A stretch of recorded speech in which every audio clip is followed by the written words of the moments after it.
যেহেতু আমি বাবার বাড়ি থেকে খুব একটা দূরে থাকি না, তার জন্য মাঝে, মাঝে বাবার বাড়িতে যাই। আর বাবার বাড়িতে গেলে কিন্তু একগুচ্ছের কাজ বেঁধে থাকে। মায়ের বাড়িতে যখনই যাব তখনই দেখি মায়ের এত, এত কাজ। তখন মায়ের কাজ দেখলে আর ভালো লাগে না, নিজেকে কন্ট্রোল করতে পারি না। তখন মায়ের সাথে আমিও কাজ করতে শুরু করে দেই। সত্যি বলতে আমার বাবার বাড়িতে কিন্তু অনেক কাজ, এটা করা সেটা করা, কাজের উপর দিয়ে থাকে সবসময়। হ্যালো এভরিওয়ান, আসসালামু আলাইকুম। সবাই কেমন আছো? আমি আলহামদুলিল্লাহ অনেক ভালো আছি। আশা করি তোমরা অনেক ভালো আছো।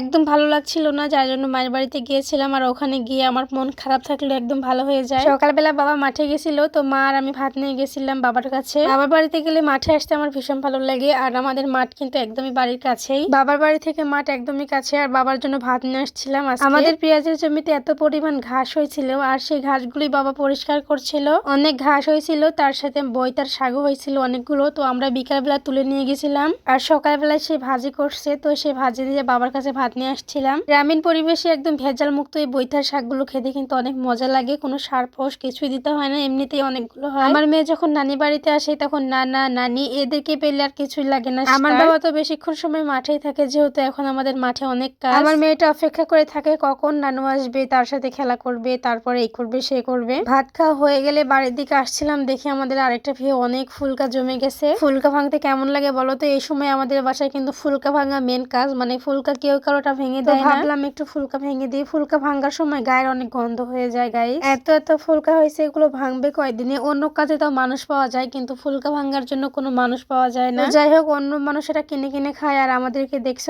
সবগুলো ফালাই দিচ্ছি, এগুলো কেউ খাওয়ারই মানুষ নাই। আর হ্যাঁ, তোমাদের যদি এই ফুলকাগুলো প্রয়োজন হয় তাহলে আমাকে অবশ্যই বলবে, আমি তোমাদের সবাইকে ইনবক্সে এই ফুলকাগুলো পাঠিয়ে দিব। কয়েকদিন আগেও ফুলকা 15 টাকা 10 টাকা কেজি কিনে খেয়েছি, কিন্তু এখন আর ফুলকা কেউ খাচ্ছে না। যদিও আমরা আমাদের ফুলকাগুলো কখনো বিক্রি করে না, মানে এভাবে ভেঙে ভেঙে ফেলে দেয়। ফুলকা গোছিয়ে গোছিয়ে বাসায় নিয়ে গিয়ে মেপে বিক্রি করে অনেক ঝামেলা মনে হয়, তার জন্য সবসময় ফেলেই দেওয়া হয়। আমাদের জমির পাশে এখানে একটা বড় সরিষা ক্ষেত ছিল, একদমই হালকা হালকা সরিষার গাছ ছিল, কিন্তু ফুলগুলো এত সুন্দর লাগছিল কি আর বলবো। যেখানে ঘন ঘন সরিষা ক্ষেত থাকে সেখানকার ফুল এতটা সুন্দর হয় না, আর এখানে অনেক পাতলা, যার জন্য ফুলগুলো অনেক বড় বড় ছিল, আর দেখতেও খুবই সুন্দর লাগছিল। আমার মেয়েকে এখানে বসায় রাখছিলাম, আর ওইদিকে আমি একটু কাজ করছিলাম। যখন আমার মেয়েটা ছোট ছিল তখন আমি কাজ করতে গেলে সে অনেক জ্বালায়, কিন্তু এখন আর কোনো জ্বালায় না, এখন সে চুপচাপ খেলা করে। সরিষা ফুলের মধ্যে মাছির মতো ছোট ছোট পোকা ঘুরে বেড়াচ্ছে, এগুলো দেখতে এত সুন্দর লাগছিল। পৃথিবীর প্রত্যেকটা ফুলই সুন্দর, তাই না? ফুল মানেই শান্তির একটি জায়গা। তো যাই হোক, আজকে ফুল দেখাতে দেখাতে বিদায় নিব। দেখা হবে পরবর্তী কোনো ভিডিওতে। সে পর্যন্ত ভালো থাকো, সুস্থ থাকো। আর হ্যাঁ, আমার ভিডিওগুলো তোমাদের ভালো লেগে থাকলে অবশ্যই লাইক কমেন্ট শেয়ার দিয়ে পাশে থাকবে। ধন্যবাদ সবাইকে। আসসালামু আলাইকুম।